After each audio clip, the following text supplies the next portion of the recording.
আগে আমাদের একটা জগন্নাথ মন্দির ছিল পুরী ধামে, এখন আরেকটা হয়েছে কোথায় বলেন তো? হ্যাঁ, সবার মনে আছে দীঘাতে। আমাদের ধর্মপ্রাণ মাননীয় মুখ্যমন্ত্রী খুব সুন্দর একটি জগন্নাথ মন্দির করেছেন। এগুলো দেখলে আমাদের হিন্দু সনাতনীদেরও ভালো লাগে, কারণ সেখানে পরিভ্রমণ করার জায়গা ছিল কিন্তু মন্দির ছিল না। তিনি আমাদের হিন্দু সনাতনীদের জন্য একটা মন্দির করে দিয়েছেন। কিন্তু হাত জোর করে বলে যায় দীঘা যাবেন, কিন্তু দীঘার সঙ্গে পুরীকে গুলিয়ে দেবেন। জয় রাধে। কারণ দীঘাটা হচ্ছে মন্দির আর পুরীটা হচ্ছে ধাম।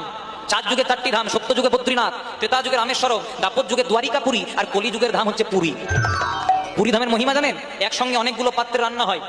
অনেকজন রন্ধনশালা দর্শন করেছেন, জয় রাধে। দেখবেন নিয়ম অনুসারে যেটা নিচে থাকে তাতে আঁচ বেশি লাগে, তাতে আগে রান্না হওয়া দরকার। কিন্তু জগন্নাথের অপার মহিমায় যেটা সবচেয়ে উপরে থাকে তাতে আগে রান্না হয়। আবার আপনাদের সকলের হাতে সোশ্যাল মিডিয়া, আপনারা হয়তো দেখেছেন কিছুদিন আগে একজন বাবা তার ছেলেকে নিয়ে হসপিটালে গেছিল। ডাক্তার তাকে মৃত বলে ঘোষণা করে দিয়েছিল, কিন্তু বাবা হাল ছাড়েনি। পুরীর মন্দিরে গিয়ে যেই না ছেলেকে নিয়ে ধন্যা বসেছে, জগন্নাথ তার মধ্যে প্রাণ সঞ্চার করেছেন।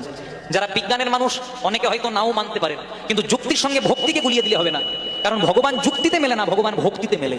আপনি ভগবানের নিয়ে যুক্তি করলেন আর ভক্তিটাকে সরিয়ে দিলেন। ভগবান যুক্তির দ্বারা পাওয়া যায় না, ভগবান ভক্তির দ্বারা পাওয়া যায়। Science depend on nature, nature depends on god.